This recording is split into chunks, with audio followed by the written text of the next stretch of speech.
दोस्तों, government exam की तैयारी के लिए सब्सक्राइब कीजिए हमारे चैनल प्रिपरेशन अड्डा को और बेल आइकन दबाइए हमारी वीडियो सबसे पहले देखने के लिए। हेलो दोस्तों, स्वागत है आप सभी का हमारे चैनल प्रिपरेशन अड्डा में। और आप सभी को सबसे पहला मेरा सलाम, नमस्कार और सत श्री अकाल। चलिए स्टार्ट करते हैं। ऑक्सीडेशन रिडक्शन, बिल्कुल जी हाँ, आपने जैसे देखा ऑक्सीडेशन रिडक्शन लिखा हुआ है। ये इंग्लिश में बोलते हैं अवकरण को रिडक्शन और ऑक्सीडेशन को ऑक्सीकरण। तो हम दोनों लैंग्वेज में पढ़ेंगे। जैसे कि कुछ साइंस साइड के बच्चे होते हैं या फिर यूं कहें सीबीएसई बोर्ड के होते हैं इंग्लिश मीडियम के, तो उन्हें हिंदी में दिक्कत ना आए इसलिए थोड़ा इंग्लिश में बोलना पड़ता है। तो ऑक्सीडेशन मतलब ऑक्सीकरण के बारे में बोलेंगे और रिडक्शन मतलब अवकरण के बारे में। तो चलिए देखते हैं क्या है इसके अंदर फंडा, क्या है, किसको ऑक्सीकरण कहते हैं या फिर किसको अवकरण कहते हैं, दोनों के बारे में देखेंगे। ऑक्सीडेशन टर्म से जैसा कि पता लग रहा है कि किसी भी एलिमेंट का ऑक्सीकरण हुआ होगा, और अवकरण से पता लग रहा है कि किसी भी एलिमेंट का अवकरण हुआ होगा, मतलब रिडक्शन हुआ होगा। अच्छा, ऑक्सीडेशन और रिडक्शन से मतलब तो आपने नाम से पता लगा ही लिया, लेकिन टेक्निकल डेफिनेशन किस तरह से दी जाएगी। तो ऑक्सीडेशन क्या होता है, कोई भी आपके पास एटम है, कोई भी आपके पास एटम है, उस एटम से एक इलेक्ट्रॉन निकाल दीजिए। तो आपने इलेक्ट्रॉन निकाला उस एटम से, तो उस एटम के पास इलेक्ट्रॉन की कमी होगी, तो कमी को मैं प्लस से दिखाता हूं। तो एटम के पास आ जाएगा प्लस का चार्ज। तो ये आपने इस एटम का जो कर दिया, ऑक्सीकरण कर दिया आपने, ऑक्सीडेशन कर दिया, इसी को बोलते हैं ऑक्सीडेशन। तो इस इलेक्ट्रॉन को निकालने की वजह से या इलेक्ट्रॉन की कमी से इस एलिमेंट का ऑक्सीडेशन हुआ। तो इस तरह से आप जो है ऑक्सीकरण की परिभाषा कई भाषाओं में, मतलब कई तरह से आप दे सकते हैं। कई भाषाएं हैं इसकी। कुछ भाषाएं तो ये है कि किसी परमाणु से एक इलेक्ट्रॉन निकालने से ही एलिमेंट का जो क्या हो जाता है, ऑक्सीकरण हो जाता है। और एक भाषा ये है कि आप किसी ऐसे एलिमेंट से रिएक्शन कराएं इस एटम की जो इलेक्ट्रोनिगेटिव एलिमेंट हो। अच्छा, इलेक्ट्रोनिगेटिव एलिमेंट से रिएक्शन कराऊंगा इस एलिमेंट की तो क्या फायदा होगा। देखो भाई, इलेक्ट्रोनिगेटिव एलिमेंट जो होगा ना, विद्युत ऋणात्मक तत्व जो होगा, वो इस वाले एटम से एक इलेक्ट्रॉन ले लेगा या फिर दो इलेक्ट्रॉन ले लेगा। जितने भी इलेक्ट्रॉन लेगा इससे, तो इसके ऊपर तो उतना पॉजिटिव चार्ज आता रहेगा ना। तो बस खत्म, मुझे यही चाहिए, इसके ऊपर पॉजिटिव चार्ज लाना। जब पॉजिटिव चार्ज आ गया तो मैं इसे साइंटिफिक डेफिनेशन में ये कहूंगा भाषा में कि इसका जो हो गया, इस एलिमेंट का जो हो गया, ऑक्सीडेशन हो गया। जब इसका ऑक्सीडेशन हो गया तो फिर रिडक्शन या फिर अवकरण किसको बोलते हैं। अवकरण उसको बोलते हैं जो इलेक्ट्रॉन ले लेता है, जिसके ऊपर निगेटिव चार्ज आ जाता है। जिसने इलेक्ट्रॉन लिया होगा ना, उसका वो कहे उसको कहेंगे कि अवकरण। उसने अपना क्या कर लिया, अवकरण कर लिया, मतलब उसका रिडक्शन हो गया।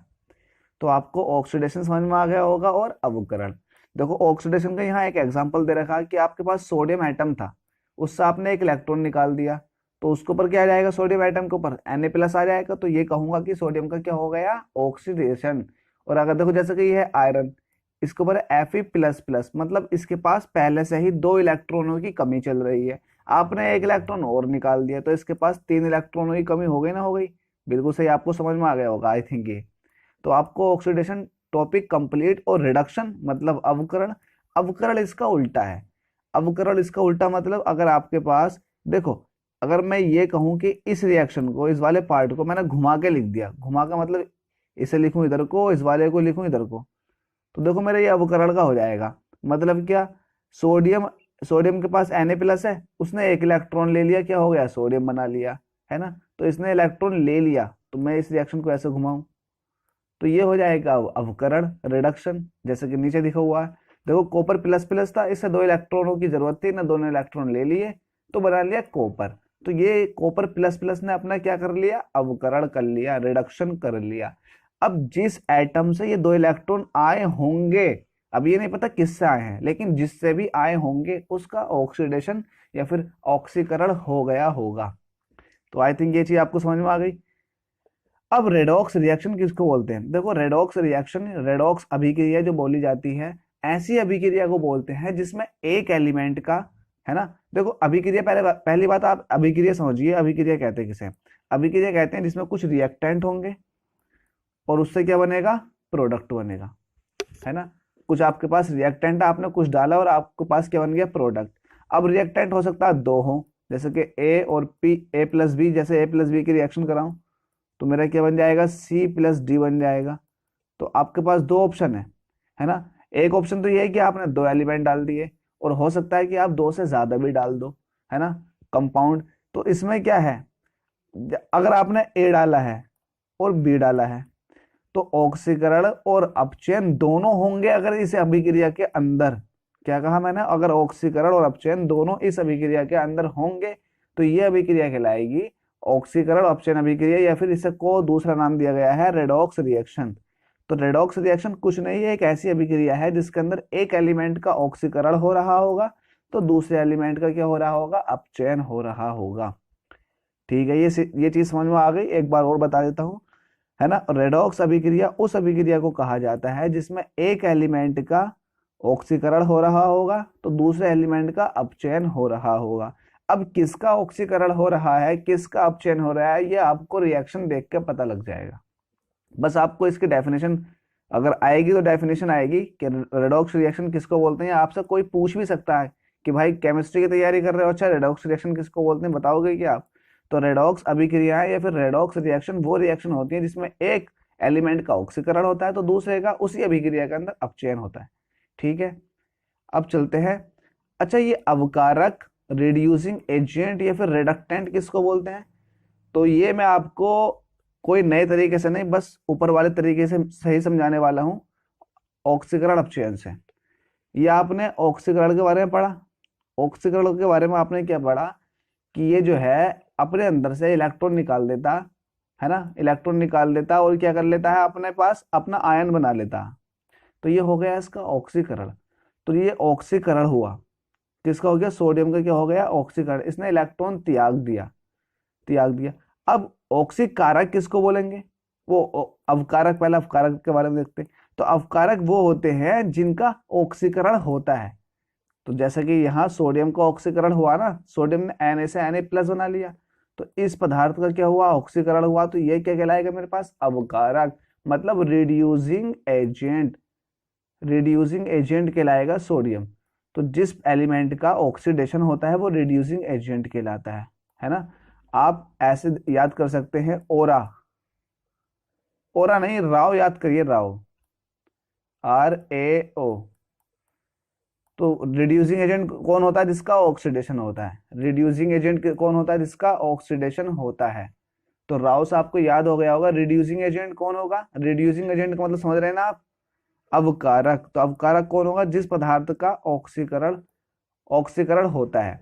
अब ये इसके कॉमन एग्जांपल है, hydrogen, carbon monoxide, hydrogen sulphide, sulphur dioxide, carbon या फिर SnCl2। अब आता है ऑक्सीकारक।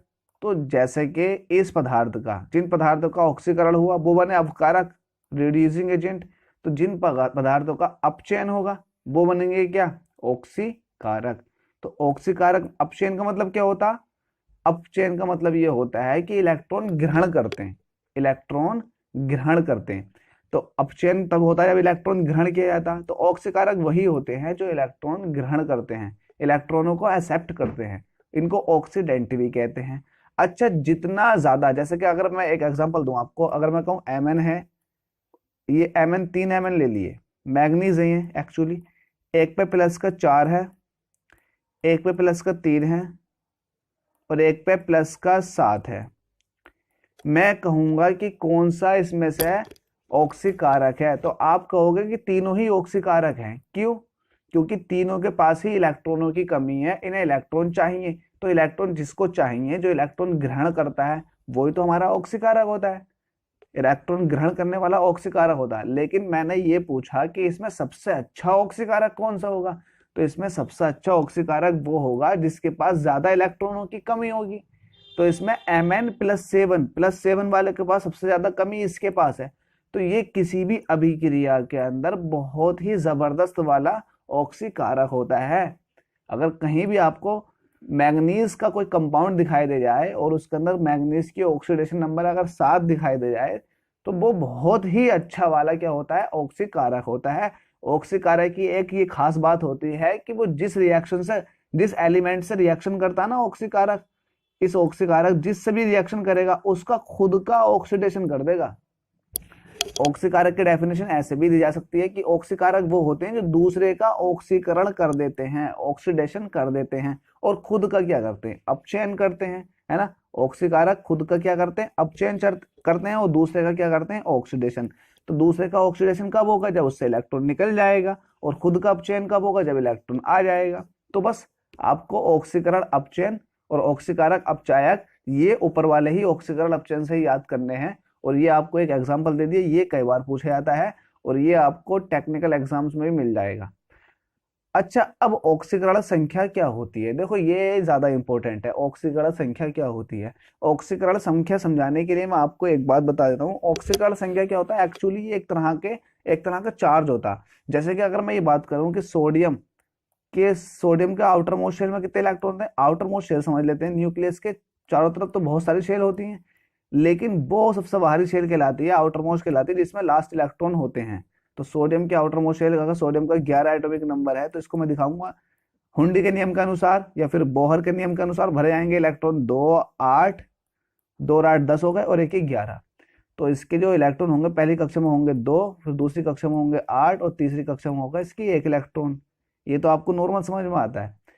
अब सवाल यह है कि इसकी ऑक्सीकरण संख्या कितनी है, तो जितने बाहरी कक्षा में इलेक्ट्रॉन हैं, जितने बाहरी कक्षा में इलेक्ट्रॉन है उतनी इसकी ऑक्सीकरण संख्या है। और ऑक्सीकरण संख्या, अब आपके दिमाग में थोड़ा डाउट आ सकता है कि ऑक्सीकरण संख्या वैलेंसी एक होती है क्या, तो जवाब ये मिलेगा आपको, ऑक्सीकरण संख्या और वैलेंसी एक नहीं होती है ना। वैलेंसी ऑक्सीकरण संख्या के बराबर हो सकती है, लेकिन ऑक्सीकरण संख्याएं बहुत होती हैं एक ही एलिमेंट की। तो इसका मतलब वैलेंसी ऑक्सीकरण संख्या के बराबर तो हो सकती है, लेकिन ऑक्सीकरण संख्या हमेशा वैलेंसी के बराबर नहीं हो सकती। इस स्टेटमेंट को आप लिख लें। तो इसमें सोडियम की कितनी ऑक्सीकरण संख्या, इसमें है 1। अब खास बात यह है कि सोडियम क्या है, एक मेटल है। क्या है ये, एक मेटल। मेटल मतलब धातु। धातु की ये प्रॉपर्टी होती है, ये उसका गुण होता है कि वो अपने अंदर से इलेक्ट्रॉन दे। तो इलेक्ट्रॉन देने का मतलब प्लस का 1 कहा जाएगा। सोडियम है तो सोडियम प्लस का 1 कहेगा, तो प्लस का 1 हो जाएगी सोडियम की ऑक्सीकरण संख्या। तो अगर आपको पीरियोडिक टेबल याद हो, पीरियोडिक टेबल की मैंने एक वीडियो बनाकर डाल दी है, आप पीरियोडिक टेबल को देख लें, वरना मुझसे ना कहें कि पीरियोडिक टेबल याद नहीं हो रही। पीरियोडिक टेबल की वीडियो बनाकर डाल दी है, शॉर्टकट के थ्रू आपको पीरियोडिक टेबल याद कराई गई है। तो पीरियोडिक टेबल अगर आपको याद है तो पीरियोडिक टेबल कुछ इस तरह की होती है कि उसके अंदर पहले जो 2 ग्रुप होते हैं वो फर्स्ट ए और सेकंड ए होता है। पहले ग्रुप को कहा जाता है एल्कली मेटल, दूसरे ग्रुप को कहा जाता है एल्कलाइन अर्थ मेटल। हिंदी में भी समझ लीजिए, पहले ग्रुप को कहा जाता है क्षारीय धातु और दूसरे ग्रुप को कहा जाता है क्षारीय मृदा धातु। तो यहां से ये आया था हाइड्रोजन, यहां से हाइड्रोजन स्टार्ट होता है, और ये आया था डी ब्लॉक, ये एस ब्लॉक, और ये आया था डी ब्लॉक, और फिर इसके बाद में आता है, इसके बाद में आता है ये पी ब्लॉक। समझ गए होंगे आपने मैंने किस तरह से ये बनाई है, ठीक है। इसको बीच में से इरेज करना था, चलो कोई दिक्कत नहीं, इसको ठीक से बना ही देता हूं। ये अब जो फर्स्ट वाले ग्रुप के एलिमेंट हैं, है ना, वो बहुत अच्छे धातु होते हैं। उससे दूसरे वाले ग्रुप के एलिमेंट भी अच्छे धातु होते हैं, लेकिन पहले वाले ग्रुप के मुकाबले इतने अच्छे नहीं होते। तो इसका मतलब है तो धातु, इलेक्ट्रॉन ये भी देने की टेंडेंसी रखते हैं, इलेक्ट्रॉन ये भी। तो ये पहला ग्रुप S1 है, फर्स्ट ए का, है ना। तो इनकी जो बाहरी कक्षा में इलेक्ट्रॉन होगा 1 होगा, और दूसरे सेकंड ए के ग्रुप की जो बाहरी कक्षा में इलेक्ट्रॉन होगा वो 2 होगा। तो बाहरी कक्षा में 2 इलेक्ट्रॉन है, तो इसका मतलब ये है कि या तो ये अपने अंदर से 1 इलेक्ट्रॉन निकाल सकते हैं या अपने अंदर से 2 इलेक्ट्रॉन निकाल सकते हैं। 1 इलेक्ट्रॉन निकालेंगे तो ऑक्सीकरण संख्या आएगी 1, और 2 इलेक्ट्रॉन निकालेंगे तो ऑक्सीकरण संख्या आएगी 2। इलेक्ट्रॉन निकाला है इसलिए प्लस के साथ बोल रहा हूं कि प्लस आ रही है, और अगर इलेक्ट्रॉन ग्रहण करते तो उनके पास आती माइनस। एक्चुअली पीरियोडिक टेबल के अंदर अगर लेफ्ट से राइट की तरफ जाओगे तो ग्रहण करने की प्रॉपर्टी बढ़ती जाती है। वो 7वां ग्रुप ना होता, 7वां ग्रुप जिसमें हैलोजन फैमिली होती है, फ्लोरीन, क्लोरीन, ब्रोमीन। ट्रिक के माध्यम से मैंने याद कराया था, फिल कर बाहर आएगा ऑटो। तो फ्लोरीन, क्लोरीन, ब्रोमीन, आयोडीन, इनकी ये प्रॉपर्टी होती है कि जिससे भी रिएक्शन करें उसका इलेक्ट्रॉन खींचने की ताकत रखते हैं। अब देखो, मैं फ्लोरीन का लेके एग्जांपल आपको बता देता हूं और आपको 100% याद हो जाएगा। फ्लोरीन का एटॉमिक नंबर कितना होता, अगर नहीं पता तो याद कर लीजिए, 9। अगर मैं इसे बोहर के नियम के अनुसार भरूंगा तो पहली कक्षा में 2 इलेक्ट्रॉन और दूसरी कक्षा में आ जाएंगे 7 इलेक्ट्रॉन। हो गए? ये 2 नहीं लग रहा है, 1 लग रहा है। अब बना दो, तो 7 इलेक्ट्रॉन हो गए। जब 7 इलेक्ट्रॉन हो गए तो इसका मतलब क्या हुआ, इसे अपना बाहरी कक्षा में 8 इलेक्ट्रॉन करने होते हैं। ये भी बोहर ने कहा था। बोहर ने ये कहा था कि किसी भी आइटम के बाह्य कक्षा में 8 इलेक्ट्रॉन रह सकते हैं मैक्सिमम, है ना। तो इसे 8 इलेक्ट्रॉन करने, अपना अष्टक पूरा करने के लिए, अपना अष्टक पूरा करने के लिए, तो इसे 1 इलेक्ट्रॉन की कमी है। तो ये जिससे भी रिएक्शन करेगा, ये बहुत कुत्ती चीज है, जिससे भी रिएक्शन करेगा बहुत तेजी से उससे 1 इलेक्ट्रॉन खींच लेगा। जब बहुत तेजी से इलेक्ट्रॉन खींचेगा तो इसका मतलब इसकी क्या हो जाएगी, ऑक्सीकरण संख्या -1। -1 इसकी ऑक्सीकरण संख्या हो जाएगी, क्योंकि इसने बहुत तेजी से इलेक्ट्रॉन खींचा है दूसरे एलिमेंट का। तो इलेक्ट्रॉन खींचा, तो ये माइनस ये बता रहा है कि इलेक्ट्रॉन खींचा गया है, और 1 इलेक्ट्रॉन खींचा तो -1। इसी तरह से जो ऑक्सीजन फैमिली है उसकी होती है -2 ऑक्सीकरण संख्या ग्राउंड स्टेट में, है ना। तो -2 होती है ऑक्सीकरण संख्या। अगर आपको सीखनी है तो मैं और बहुत बड़े लेवल पर आपको ऑक्सीकरण संख्या सिखा सकता हूँ, लेकिन ल्यूसेंट के हिसाब से इससे ज्यादा नहीं बता सकता, है ना। तो अगर फर्स्ट ग्रुप की बात की जाए तो फर्स्ट ए में +1 और अगर सेकंड ए की बात की जाए तो +1 +2। ऐसे थर्ड की बात की जाए तो +1 +2 +3, और फोर्थ की बात की जाए तो +1 +2 +3 +4, और -1 -2 -3 -4 भी होती है। मतलब -4 से जो होती है वो +4 तक होती है ऑक्सीकरण संख्या। इसी तरह से नाइट्रोजन फैमिली की कितनी होती है, -3 से +5 तक होती है। तो ये बदलती रहती है ना, ये बहुत बदलती है भाई। ऑक्सीकरण संख्या हमेशा किसी भी एलिमेंट की फिक्स नहीं हो सकती, ये बदलती रहती है। तुमने हाइड्रोजन के बारे में सुना होगा, तो हाइड्रोजन की ऑक्सीकरण संख्या प्लस में भी होती है और हाइड्रोजन की ऑक्सीकरण संख्या माइनस में भी होती है। तो ऑक्सीकरण संख्या ये प्लस में भी हो सकती है, ये माइनस में भी हो सकती है, ये पॉइंटों में भी हो सकती है, लेकिन हमेशा बैलेंस जो होगी वो जो होगी पूरी पूरी संख्या होगी। तो मैं आपको ये बता देता हूं। अब आया है मेरे पास ये KMnO4, पोटेशियम पर मैग्नेट। KMnO4 का फॉर्मूला है, इसका नाम है पोटेशियम पर मैग्नेट। तो देखो पोटेशियम पर मैग्नेट अपनी न्यूट्रल अवस्था में इसके ऊपर कोई चार्ज नहीं होगा, तो चार्ज दिखाऊंगा 0। अगर आप मुझसे ये जानना चाह रहे हैं कि चार्ज 0 कैसे होगा, तो ये भी मैं आपको बता सकता हूँ। देखो बताऊंगा कि कौन सा एग्जाम्पल से बताऊंगा, तो एग्जाम्पल हल्का सा लूंगा। आपने CH4 के बारे में सुना होगा, CH4, है ना, कार्बन टेट्रा हाइड्राइड, मतलब मीथेन के बारे में सुना होगा। तो इसका अगर मैं स्ट्रक्चर बनाऊं तो कार्बन से क्या लगा हुई है, 4 वैलेंसी लगा हुई है हाइड्रोजन की। तो एक ये गई, एक ये गई, और एक ये गई। अरे यार बनता नहीं है, और एक ये गई। और ठीक से बनाता हूँ, दोबारा कोशिश करता हूँ। ये कार्बन है और ये हाइड्रोजन है, ये गया हाइड्रोजन और ये गया हाइड्रोजन। इसी तरह से ऊपर भी हाइड्रोजन आ जाएगा, इसी तरह से नीचे भी हाइड्रोजन आ जाएगा। तो कार्बन की वैलेंसी हो गई पूरी। अब देखो हाइड्रोजन कार्बन के, तो हाइड्रोजन की इलेक्ट्रोनिगेटिविटी ज्यादा है या कार्बन की, तो जवाब होगा कार्बन की इलेक्ट्रोनिगेटिविटी ज्यादा है। तो क्या होगा, कार्बन 1 इलेक्ट्रॉन ले लेगा, तो कार्बन ने 1 इलेक्ट्रॉन ले लिया हाइड्रोजन से, तो -1। ऊपर वाले हाइड्रोजन से भी लेगा तो -1 और ऐड हो जाएगा, तो -2। इससे भी लेगा तो -3 हो जाएगा। इस वाले हाइड्रोजन से भी 1 इलेक्ट्रॉन लेगा तो -4 हो जाएगा। तो -4 आ गई कार्बन की। और हाइड्रोजन के पास कितनी कितनी है, इसके पास +1 है हाइड्रोजन के पास, इसके पास भी +1 है, और इसके पास भी +1 है। अच्छा, ये 1 1 ही क्यों आई है, क्योंकि ये मुझे बॉन्ड जो है, ये बॉन्ड ये बता रहा है कि 1 इलेक्ट्रॉन की ही शेयरिंग हुई है। तो देखो प्लस का 4 तो हाइड्रोजन का हो गया, और -4 हो गया कार्बन का। तो अगर मैं पूरे की देखूंगा, पूरे कंपाउंड की देखूंगा, तो -4 +4 आ जाएगी 0 के बराबर, है ना। तो पूरे कंपाउंड की तो आ गई 0 के बराबर, लेकिन अगर कार्बन की, सिर्फ कार्बन की चेक करूंगा तो होगी -4 के बराबर। वही कॉन्सेप्ट हम इसमें लगाने वाले हैं KMnO4 के अंदर। KMnO4 में क्या कह रहे हैं, ओवरऑल चेक करूंगा, चार्ज तो 0 होगा, लेकिन इनके अंदर एलिमेंट जो लगे हुए हैं, अब उनका तो अपना चार्ज होगा भैया, उनका तो अपना चार्ज होगा, उन्होंने इलेक्ट्रॉन खींचे भी होंगे, खिंचवाए भी होंगे, तो वो तो जाहिर सी बात है किसी में प्लस का होगा, किसी में माइनस का होगा, है ना।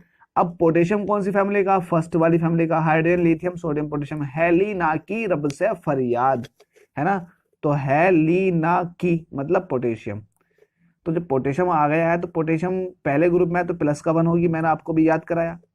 मैग्नीज की मुझे निकालनी है, तो मैग्नीज की मैंने मान ली एक्स है, प्लस ऑक्सीजन की मैंने बताया ग्राउंड स्टेट पे -2 होती है ना। फ्लोरीन हाइड्रोजन फैमिली की होती है -1, ऑक्सीजन फैमिली की होती है -2।